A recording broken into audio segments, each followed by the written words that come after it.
Hi everyone, welcome to another My 5.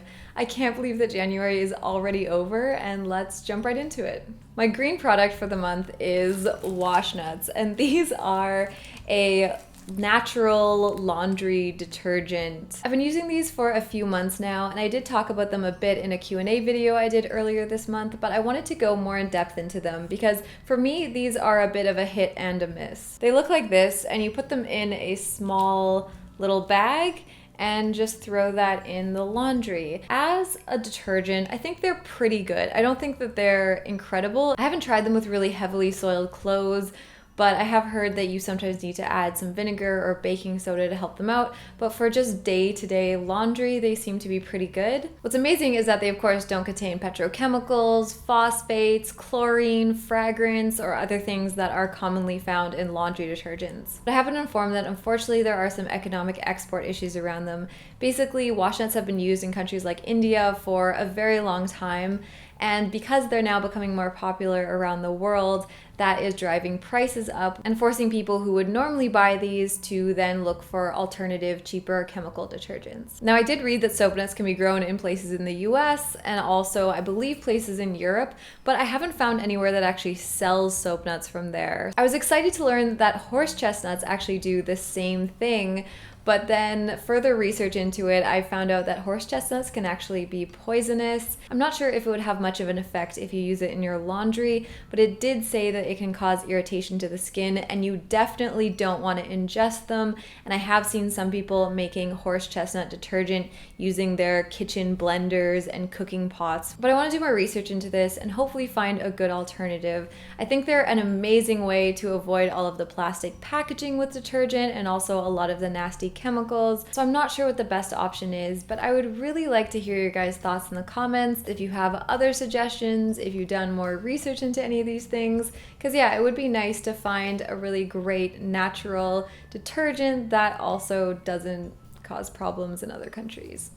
The slow fashion brand I want to share with you is one I discovered last week while I was attending the Ethical Fashion Show and Green Showroom in Berlin. And I have a video coming up more about the brands and things that I learned and saw there, and I did a bunch of interviews, and hopefully I'll have that ready in the next couple weeks. But this brand I actually wasn't able to talk to because they were really busy. There was lots of people in their booth, and they are called Sleeping Gypsy. They make hand-embroidered linen tops and dresses designed by Ukrainian artists. They have a few styles currently on their website, but I really love the styles that they're going to be releasing soon. They have a lot of really beautiful eyelet patterns. When you look at the clothes, you can see that it was something that was made by hand and so much care and craft went into it. If you like this style of clothing, I think this is a wonderful brand to invest in. The pieces definitely aren't cheap, but you can't have handmade artisan textiles like that made cheaply.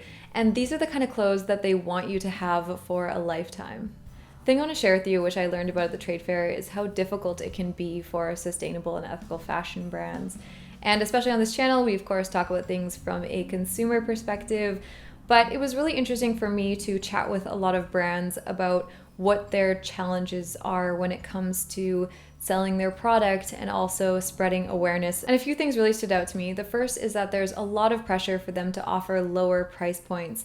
People don't want to spend a lot of money on clothes, and it's a huge challenge for them to be able to produce in an ethical and responsible way, develop new sustainable materials, use products like organic cotton, which are a lot more expensive, and then still try and make a product that is affordable for customers. I'm going to talk more about this in my other video, but it was really inspiring to see how passionate these brands are about what they do, but they definitely struggle with spreading awareness. A lot of them say that customers and buyers just aren't familiar with a lot of the issues in the industry, and so they have to try and communicate why their product is, better for the environment versus a comparable product. There's also apparently still a lot of stigmas around eco-fashion.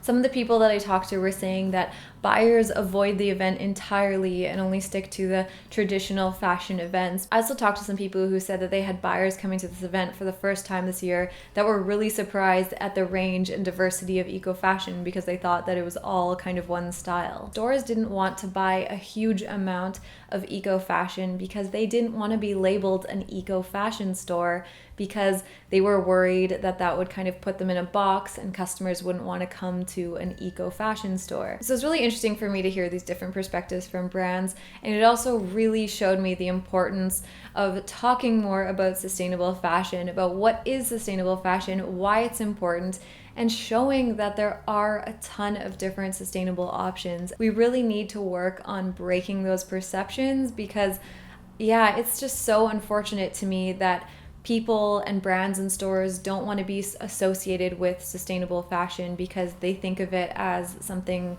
very specific, when really it's just fashion that's made more consciously.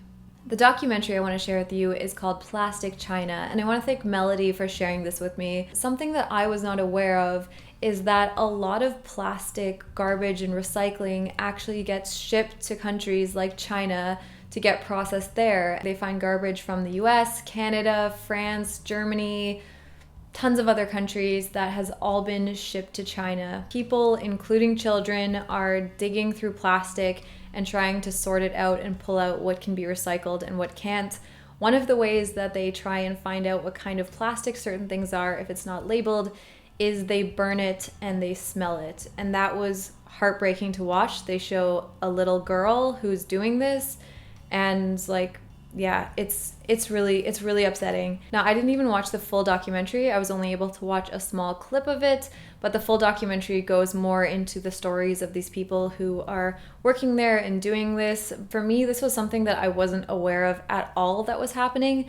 I assumed that recycling went to some nice recycling facility where it was sorted mostly by machines. I'm already trying to reduce my plastic packaging and disposable plastic, and this made me much more focused on doing that. And finally, on a much lighter note, the person I want to share with you this month is Elizabeth Stilwell, and she has a blog called The Notepasser, and I've been a fan of her blog for years now. She talks about ethical and sustainable fashion, political and social issues, and just generally living more consciously. And I really love her illustrations and graphics. It is definitely one of my top blogs, and I highly recommend checking it out. So I hope you enjoyed this video. I know this month's roundup is a bit more on the depressing side, I guess, but with big complex issues like this, there are exciting positive stories and also negative stories. And as much as I like to share the positive stories and great things that are happening in the industry, it's also really important to talk about the issues and challenges and problems and things that need to be addressed. So yeah, I hope you enjoyed this video, and I'd love to hear about something that you have been enjoying this month. Thank you for watching. Thank you so much to those of you supporting me on Patreon, and I will see you in the next one.